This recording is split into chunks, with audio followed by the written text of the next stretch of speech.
We're so excited to learn more about yourselves, your journey, Chowtime, the impact on the food industry, and opportunities for people to get involved. Great. I mean, thanks for having us.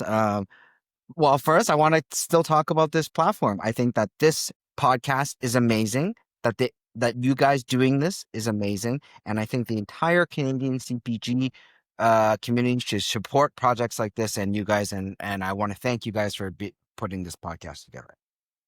Oh, Aw, I well, thank appreciate the you. shout out, Barron. Thank you Yeah. so much. You know what we'll do is we'll just jump right in with some introductions. Maybe we'll start with Barron. You want to kick off Sure. about yourself? Yeah. I'm there. I'm the co-founder of Otelia and Chowtime. We're talking Chowtime here today. A little background. Born and raised in Toronto. I ran a marketing agency here. And it was a 45-person studio doing branding and strategy and all that good stuff. But my love for MMA led me to create the first UFC action figure. And that brought me into the licensing business where I did UFC action figures, Bruce Lee action figures, NHL, NFL, a whole bunch of different toys. And that brought me to Asia. And I did 8 years in Hong Kong, 5 years in Shanghai, and 3 years bouncing around looking for my wife, which I found in Japanese. In Shanghai, well, MMA, my love for MMA taught me a lot about nutrition and eating and being healthy. And I wanted to do something related to that in Shanghai. And I founded, along with some partners, the New Protein Industry Alliance. And that was a industry association, China's first around plant-based protein, cultivated proteins, fungal proteins, just new proteins. And we were supported there by Bright Foods, which was China's second largest food company. And that was my first entrance into food, actually, unlike Paul's long tenure here. And they introduced me to every company up the value chain, from the retailer all through the technology, all the way up to the farms. I learned a lot. And COVID hit, and I was trapped in my apartment for 65 days with a pregnant wife and a 1-year-old son who had never met his grandparents, so I had to escape. And I escaped, and serendipitously, I met Paul. And then I'll pass over to Paul here. Wow, what a journey. Oh my Yeah, it gosh, was so a many journey, yeah. questions that we're going to have to I know. unpack. Yeah, I'm back, yeah. Yeah. Definitely. Over to you, Paul. Paul, yep. Yeah, thanks. Also one of the co-founders of Chowtime. What's funny is I was listening to one of your podcasts, I saw another podcast called Chowtime. It was a Brian Chow, but he was the food consultant, right? So we're Chowtime spelled differently, and we're one word. On my background, I've been in food for, 18 years, almost 2 decades. But actually for 15 of those years, I was actually working in tech. I worked like more than 15 years at IBM, worked more than 7 years at an AI company called a Silicon Valley startup called C3 AI. And so actually all this time, like the food business was my side hustle. And the side hustle kind of got out of control, but it wasn't Chowtime. This was my distribution company in Toronto and Vancouver called LCG Foods Distribution, leaner, cleaner, greener. So while I'm working my day job and working evenings and weekends, my whole business was built on automation and systems and processes. And that's how it worked, right? I'm the author of a book called You Deserve $1 Million Business. It's about that story of how my situation inadvertently allowed me or helped me discover actually how to do this through systems and automation and process while doing a full-time job and a side hustle. Now I'm working full-time in the business. It just got too big. But yeah, we're, around 55, 60 employees. We've been in business 18 years. LCG Foods, first time nominated as a distributor of distinction this year with CHFA. I know you guys had Aaron Skelton on with CHFA recently. So that same health food organization has nominated us for Distributor of the Year. So we're very proud of that. But that kind of led me into, meeting Barron. And the backstory on this is that my good friend Simon, who's one of the partners, he's based in Shanghai. Just imagine like we're old buddies, drinking buddies, chess buddies. And we talk every year for like 15 years about how we're going to do something together one day. 15 years past, still nothing. We keep talking about it. So finally, New Protein Alliance, meeting Barron, Simon's still in Shanghai, met a business partner, Faye.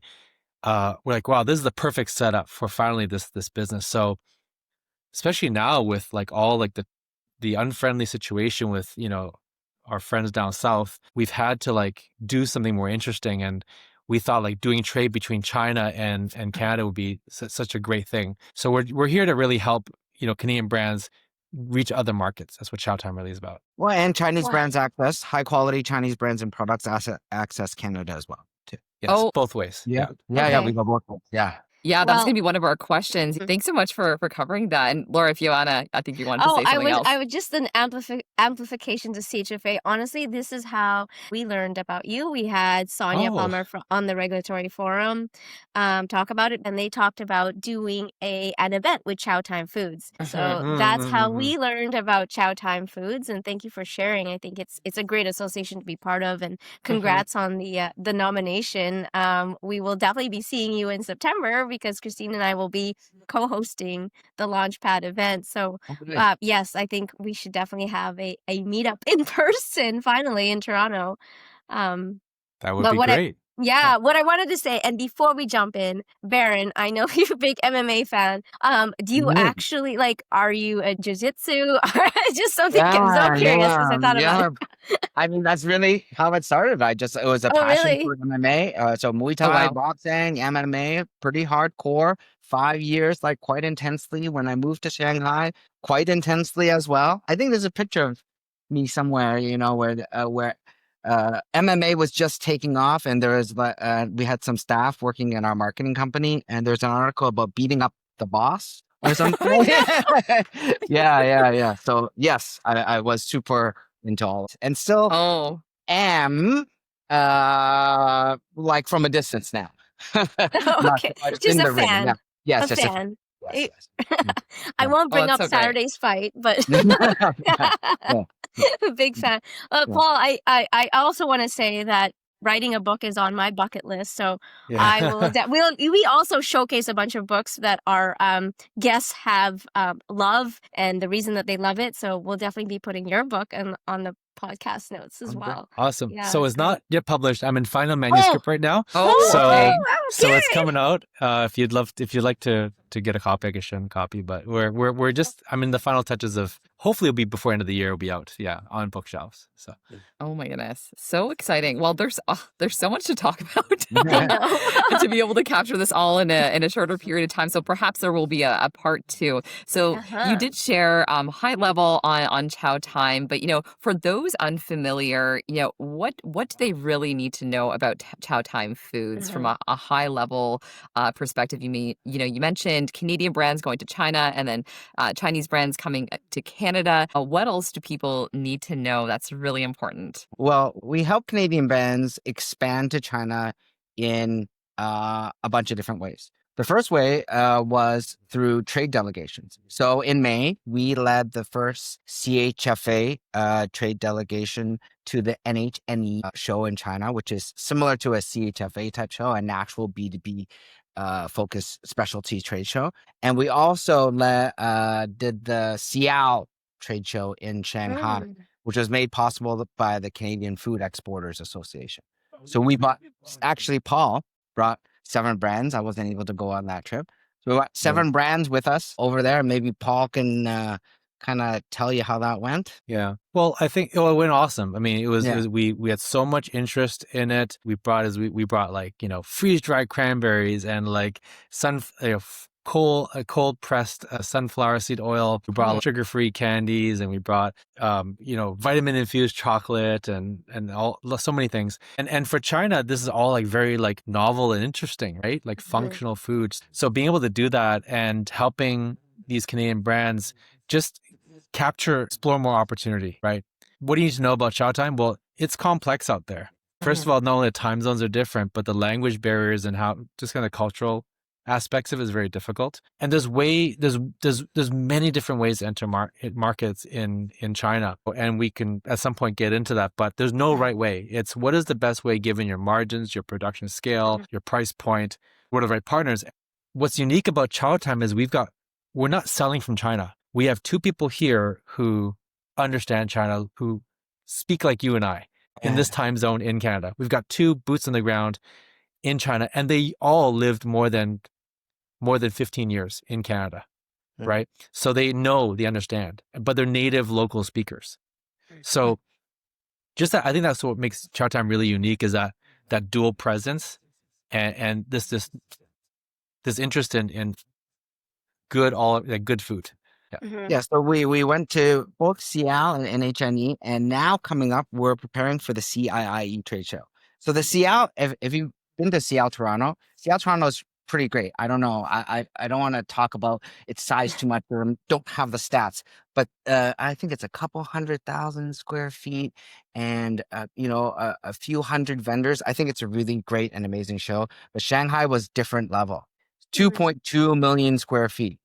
Oh, wow. 180,000 people in attendance. The largest food show in Asia, drawing traffic from Korea, South Korea, Philippines, Thailand, UAE, Russia, Australia. Just a lot of high volume buyers from the area, huge. And the NHNE out there was also really big. It was 430,000 square feet, 120,000 buyers from all across the region. This year, in November, I think it's November 5th, 5 to 10th, is the CIIE, which stands for the China International Import Expo.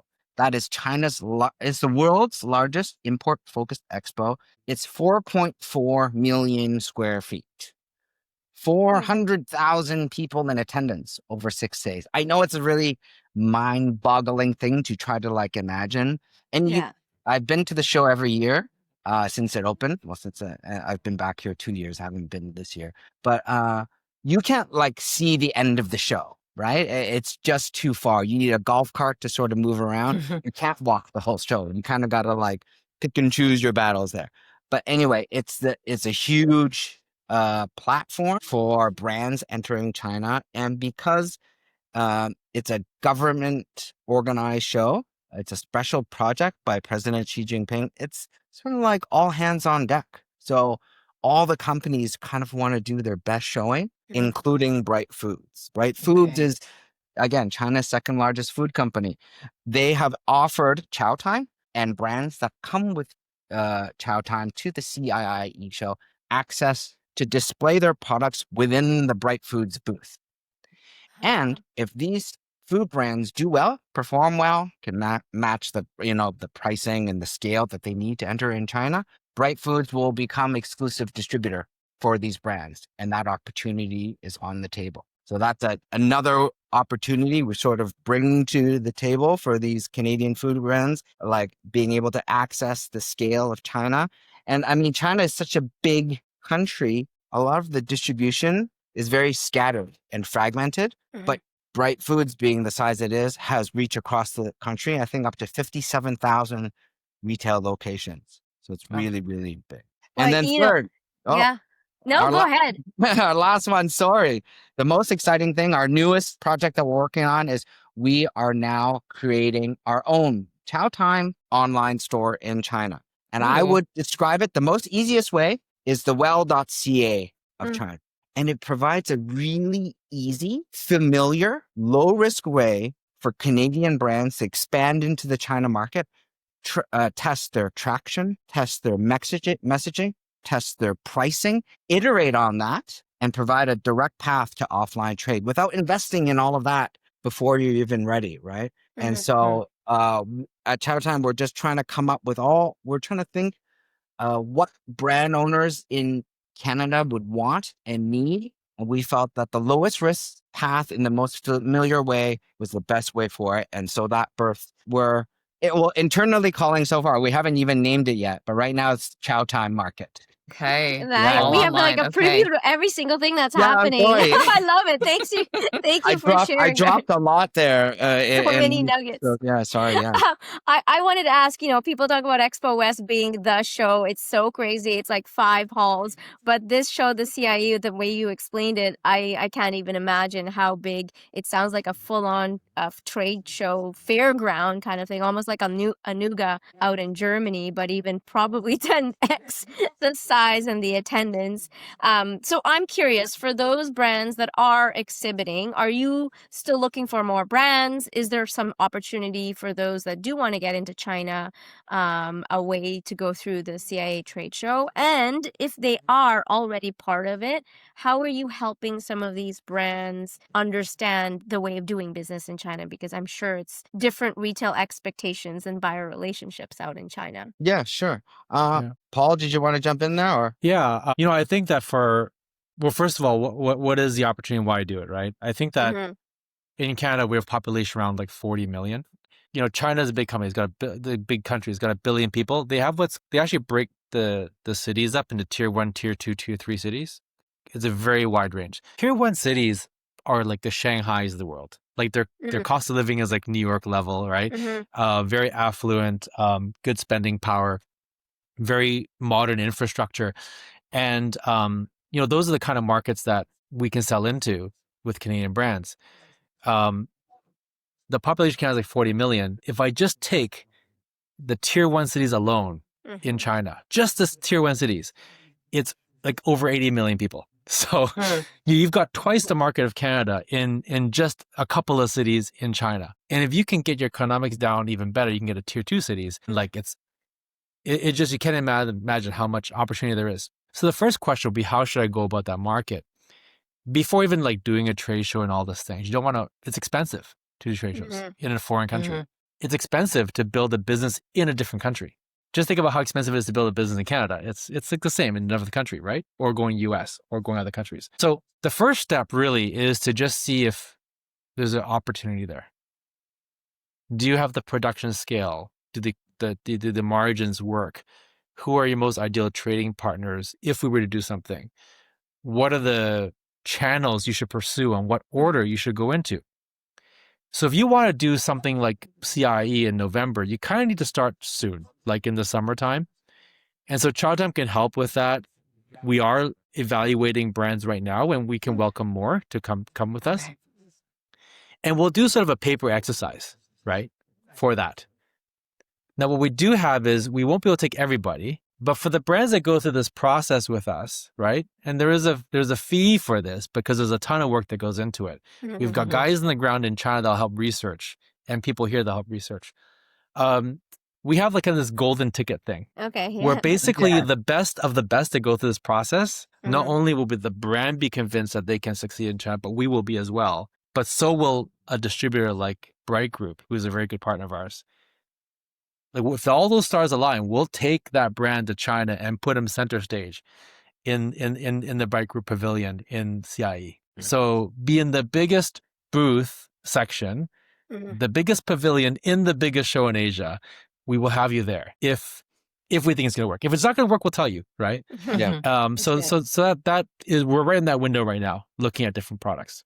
Okay. So that's coming up in November, which is really exciting. And if companies are interested in getting involved, we'll certainly provide the links to yourselves as well to find out more. And it's really helpful. You shared doing that paper exercise, making sure that from a holistic standpoint, each group involved is going to benefit at the end of the day. And then there's going to be impact. And I'm so curious, we touched on a bit, thinking about retail expectations, buyer relationships, how do they potentially differ or how are they similar between China and North America? Yeah. I was thinking about some things we did. Barron, you made a post recently about guanxi. You want to talk about that a little bit and how important that is in China? Sure. I mean, it's hard to explain what guanxi actually means. And I think most people often explain it as connections or relationships. But the only way to explain the word is people in business or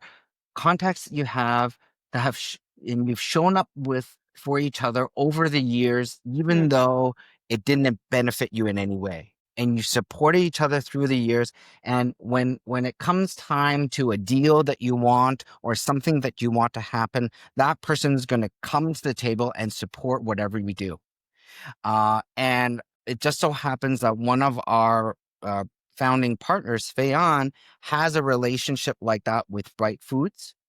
And it all came to fruition one year at actually the CIIE trade show he was doing business with CIE with Bright Foods for quite some time. And he had found a new product in Canada, which was an oat rice. Basically, he was able to form oats into sort of like rice dip, so it looked like rice, and you could cook it like. And he was at the CIE trade show in 2018, because he had the guanxi, he was able to sign a $17.5 million Canadian oats deal with Bright Foods on stage at the CIE trade show. And it's the I guess it's the difference between sort of knowing some people or having this many years a relationship with them that is built over trust and time. And I think culturally in China, this is an extremely important thing. Yeah, relationships. Yeah, that makes sense. It's nice to know the name. I mean, I grew up in Indonesia. I'm Filipino, but I grew up in Indonesia. And honestly, that's the Asian way of doing business, is that long-term trust and transparency.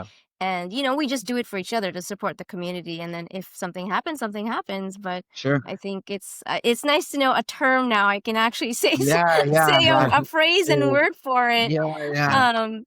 I'm curious, you talk about pricing, strategy, and knowing the margins that it takes to scale here in Canada in the CPG retail space.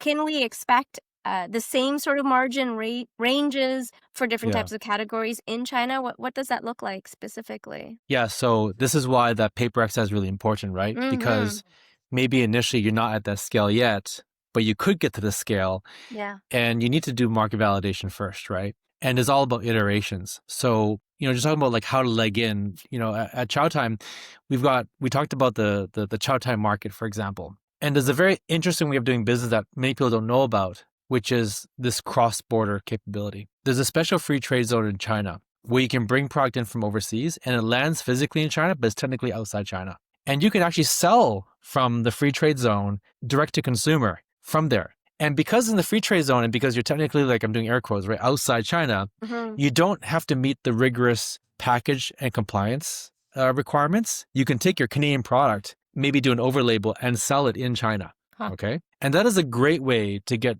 immediate traction, get direct feedback from consumer, try different types of messaging, because all these web pages are in Chinese, right? And so that's what Chowtime's doing for these brands, is we're bringing these brands there, setting them up in the cross-border region, and then seeing what works, right? Because I'll give an example. One of our brands is called Next Level that we brought to the show. We talk about here all the time. Oh man, that's next level, dude, right? Guess what? The word next level means nothing in China. They have a completely different word. They will not mean anything to them. Right? So we got to try different things. And so cross-border is a great way where you don't need the traditional like layers of retailer margin, distributor margin, importer margin, all the trade spend, right? All that kind of stuff. But as you get traction there, at some point you will saturate that. So maybe Barron, talk about your experience when you were in China. You used to buy all this stuff, right? I lived in Shanghai. I was trying to be super healthy and trying to be healthy in the way that I remembered in North America. And it was like, in North America, we have access to all the innovative formats, right? You have, I don't know, lentil chips, super clean protein bars. Now you have like gummy candies. None of that was available in Shanghai. All of it was, you could get nuts and berries and, fresh fruits and stuff there. It's still healthy food. But if you want innovation in format, innovation, the next trendy thing, the next cool thing, I was looking for that. Or maybe, a lot of people say snacking is the new supplement nowadays, right? You get protein everywhere. That simply is not available. I remember 4 years ago in Shanghai was the first launch of the big protein bar in China. And it got traction, but it was really a complete junk candy bar with just protein added on top. It was just terrible in every way. And these foods just weren't accessible in China. And that was part of the reason which drove us to create Chowtime was I knew that this opportunity existed in Shanghai and in China, and we can bring these formats there and achieve success. Really so interesting. That's how you got the innovation from outside in China was Yeah. through the cross-border market. Yeah. Sorry, if I didn't quite answer your question though, Lara. The margins, of course, do exist, right? There's retailers, distributors, and the biggest challenge will be the language barriers, understanding the market and geographies and how to reach them, which is why you need a really strong distributor with a massive network like, our partner, which is Bright Group, to do that. And we have that ability to bring these products into China. And if it checks all the boxes, right, we got the golden ticket to go to Bright, and then we've got that distribution like solved, right? Everywhere you really need to be from a mass market perspective, like we've got that. So the first step might be cross-border for a Canadian brand coming in. The second step might be, localize branding for just a key select retailers. If the margins are there, we can go straight to club. And that could be massive business on its own because, while they have Costco there, and Costco is very well recognized here, they have Costco there as well. You might be surprised to learn that actually they're not the biggest player in town in China. Yeah. It's actually Sam's Club is bigger in China, much bigger. Interesting. And so if we find the margins that work, Sam's Club by themselves can take container loads just by themselves. That's there's exciting. many ways to go, right? So the trick again is figuring out what are the ways to go. Is it any of these three, or there's a fourth or a fifth channel? Is it tier 1, tier 2 markets? Things like that. So the margins are there. They're about 40% for retailers. Distributor will vary depending where you're going. Yeah, And hope then that it answers your sounds like, question. and it sounds like the barriers to entry, like you talked about packaging and compliance, here in North America, it's GFSI standard with the retailer. We have the bilingual labeling. I mean, yes, there's probably other labeling, but it sounds like there's different ways to circumvent it, if that makes sense. That's what cross-border trade was specifically designed to do. Because I think when you're selling cross-border, you don't have to adhere to all the import regulations, labeling regulations, language regulations. You don't have to do that. You can sell as a foreign company direct into the country. I remember specifically, I have an personal addiction to smart food. It's not healthy, I know. But when I was in Shanghai, I would do anything for a bag of smart food. And I was able to order it on these online, across using these cross-border stores. I was able to pay $15 or $20 a bag to get a bag of smart food, but you could do it. And the bag could be shipped directly from the US or in Canada, directly into China, direct to consumer, around the regulations, and into my hands in like 12 or 14 days. Okay, so you're able to continue on with that light obsession. Yes, absolutely. Yeah, interesting. Super. Oh, this is also valuable, and thank you so much for sharing. There's so much more, and I'm so curious. You mentioned, specific niche products or perhaps more functional type foods.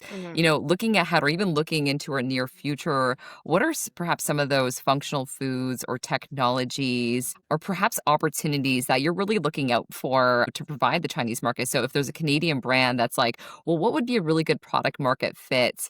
What are some of those key features or perhaps key functionalities that would be really helpful for entry into China? I feel like functional foods in general are still a very novel concept in China. And I think we're on the cusp of a very interesting opportunity. Paul was attending the NHNE show. Paul and our team got approached by a pharmacy chain looking for functional foods. It was a huge chain, 10,000 stores. And we were very excited to work with them, but we figured it was just a one-off. Oh, this chain wants to buy some functional foods. Sure, we can find some brands for them, sell it to them, it'll be fine. However, when Paul attended the NHNE show, multiple pharmacy chains started approaching Paul and our team looking to buy functional foods, asking us about the health benefits of these foods and what the outcomes may be. Then we started realizing what's happening. And I think the best example of this would be, I don't know, when Shoppers Drug Mart first opened, it was like an apothecary in like, right? 1930, whatever. And now it's complete and total wellness hub. You can walk into a Shoppers Drug Mart and buy anything from protein bars to cleaning products to whatever sustainable skincare line you need. We see that this is happening in China right now. So hundreds, I think, I don't know the number. I don't want to say the stat, but it's definitely going to be in the hundreds of thousands of traditional pharmacies flipping over into wellness hubs And so I think it's a huge opportunity. Also, I'll let Paul to speak about this. You would think that maybe some brands are looking for a locally made Chinese product because of price. That just wasn't the case. And Paul actually has that story, right? Yeah. I'll add to that, right? So Yeah. we had some brands that we brought, and we're talking about price, right? Because we have a choice. As a Canadian brand owner, you're building a brand.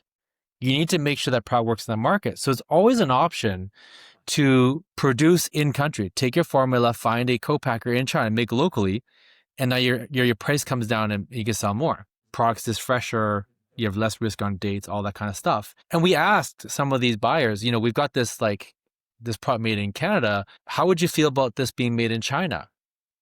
We had people telling us, no, actually, we want it to be made in Canada because there's a brand value there. People trust the quality of ingredients and the cleanliness of products coming from Canada. And so that's one angle. But then you have other companies like, say, the big brands like Doritos. You may not know that they actually sell two types of Dorito chips in the everyday grocery. They have the imported one and the China-made local one. And they do that, and you can tell from the packaging, but they have two different pricing brackets. If you want the local one, you get the local one. If you want the foreign-made one, you get that one. It's more expensive, but you have that choice. Okay. And so people, it's just what they can afford or what they value, right? And they let the consumer choose. So that's, again, another strategy. So to answer your question, yeah. all functional, literally calling out to all functional, Canadian functional CPG food brands right now. There is a market for your product in China, likely. They want Canadian-made, high-quality, innovative products. We're searching for as many as we can find every day. There's a huge wellness opportunity about to pop off right now. And I'll say innovative, but not too innovative. I'll tell you a story. What What is that line not to cross, actually? No, that's a good point. Fair enough. So we took these these chocolates that were made from the world's best cacao with non-alkali process. You get all the benefits of the phytophenols or whatever, and it's got all of the best vitamins and minerals in there. Take it to China. It's a very premium product, super innovative. We show it to the people. It's like, oh, what's the benefit of non-alkali? I don't understand. Why is it so expensive? The ingredients were like top notch. But in China, they're just not there yet, right? They're just like, oh, chocolate with vitamins. Okay, they see chocolate as the vessel to deliver the vitamins. They don't need the extra cost of the extra premium things. You might need it in North America, but you don't yet need it there. You need to keep your price down, right? And when you're too innovative, it'll be a harder sell. Okay. What they want is just a level up from what they're experiencing, and it's a journey for them, right? Just like it was a journey for us in North America. Yeah, so the point in innovative, you're right, Paul. Almost everything is innovative in China because everything is still quite brand new. All these formats that we're very used to in North America, you may think is very simple. It's still very innovative and new in China. And so, that's a really good point. I would say clean ingredients and with a nice twist. There's a nice twist to the story. That's what we want. Yeah, whether organic or non-GMO, like those value props or those front of pack claims probably don't really drive the incentive to purchase. Is it just the product of organic? Yes. So people recognize the value of organic, especially because China went through this whole industrial kind of revolution. And manufacturing, right? But non-GMO is a non-starter. They don't even know. You know why? Because they don't have modified. They don't have Monsanto in China. They don't have a lot of the genetic modified stuff there. So the non-GMO is not a thing there. Really gluten-free is not a thing. Like gluten-free, everybody eats gluten. Peanut-free is not a thing. No one has a peanut allergy in China. Peanut-free product? Sorry, it's probably not going to be a big seller there. Good to know. Okay, well, this is all really helpful because I think often it's load up as many certifications as possible, position, showcase all the benefits, obviously do all the legwork to get these high impact ingredients. But I think perhaps innovative but simple at the same time is what we're hearing, and being very clear about the benefits to the end consumer. And I'm also, perhaps I'll poke on one more point. Is protein as big as it is over here? I'm curious. I'll give my opinion and then maybe Barron can chime in. Like what I saw when I was there most recently was there definitely is an interest in just lower sugar and more fiber. Okay. And I would say that's on par with protein. Here is like protein this, protein that, protein everything, the biggest words possible. Like that's just the phase we're going through right now. But in China, it's more about balance, I think, and more just eating less sugar. And there's, diabetes is a growing problem in most modernizing civilizations. So they're also looking for less sugar, more fiber. They're seen as a healthy ad. So kind of those three themes. Okay. I would say generally yes.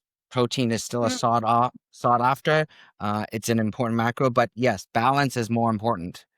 They're definitely not overloading all of their products with protein. It's still a hot topic, but not as big as it is here. I think I just saw a CNBC video how every product has protein on it.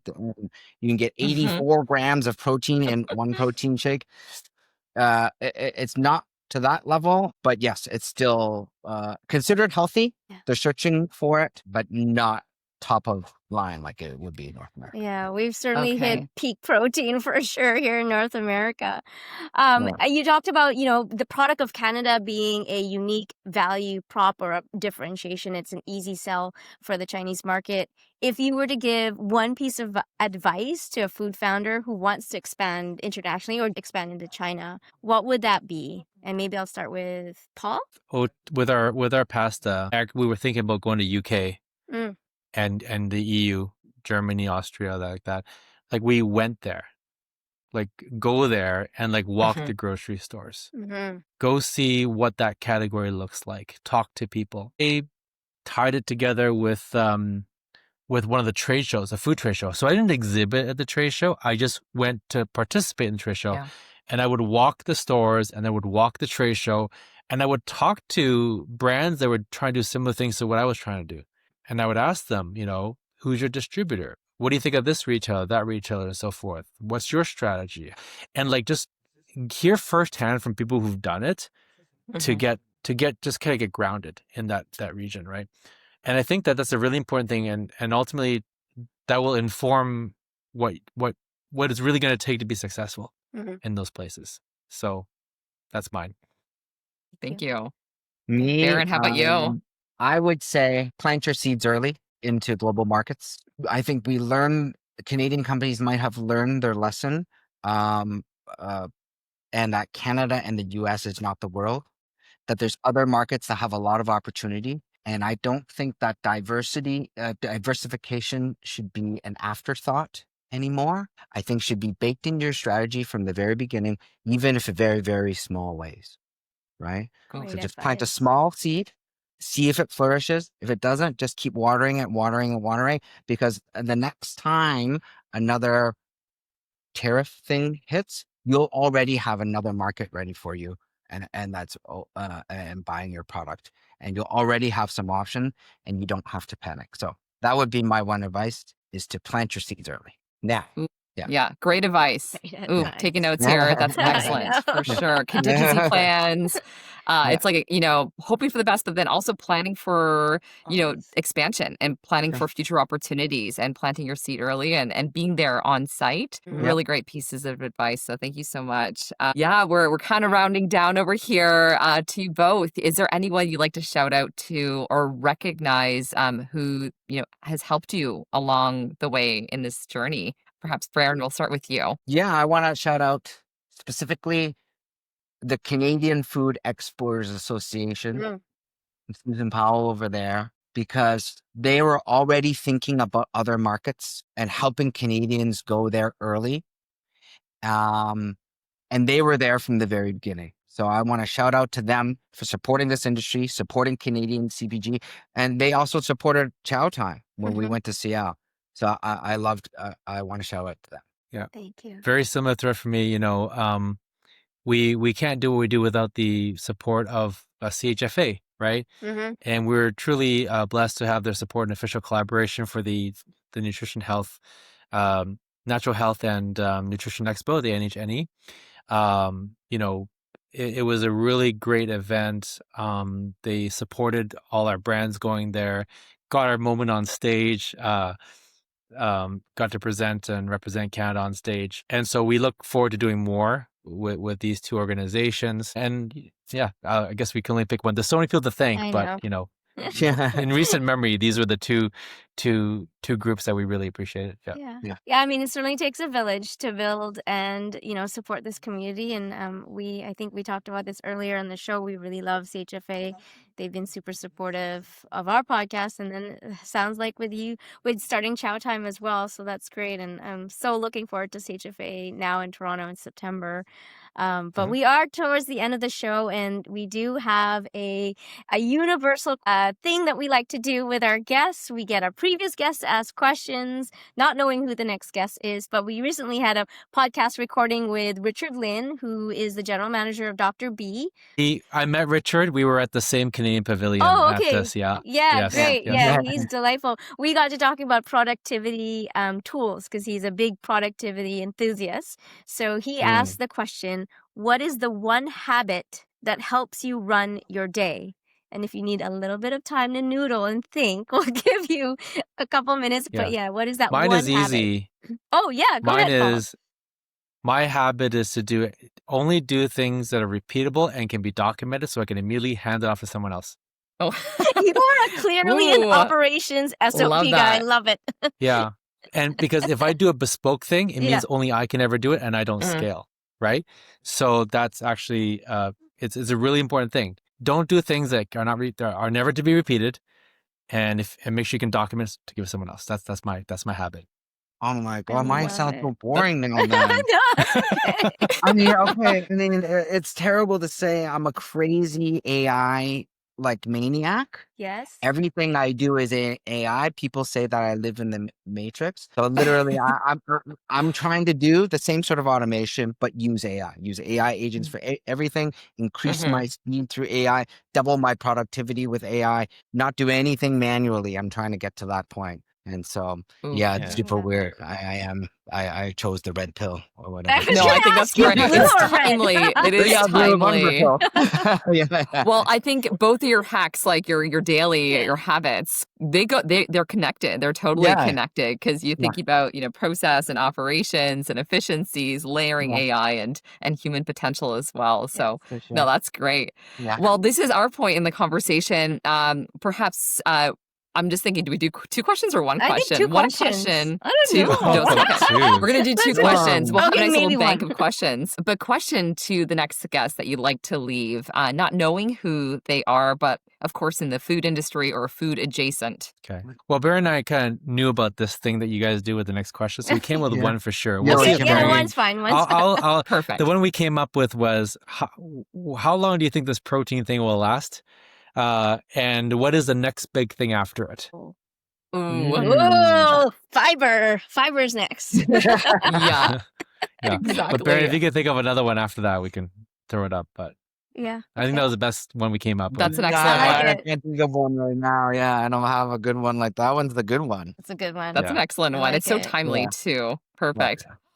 Oh my gosh, what a rich conversation. We learned so much, and I'm sure there's going to be so many more conversations beyond this one. Mhm. And yeah, just total gratitude for both of you, Paul Yep and Barron Lau, for your time and Yeah. sharing more about Chowtime, the exciting initiatives, and where to next, and how people and brands can get involved in this exciting journey. So thank you both so much. Yeah, thank you. Thanks for having us. We really appreciate it. Thank Yeah, you. Thanks so much for joining us. We love this conversation and can't wait to share our next guest. If you have a food innovator or founder that you'd like to recommend as a guest on our podcast, please reach out to us on LinkedIn or leave your recommendation in the comments section. If you like what you're hearing, the best way to support us is to share our podcast with a friend and subscribe, and you'll never miss a beat. Until next time, food friends.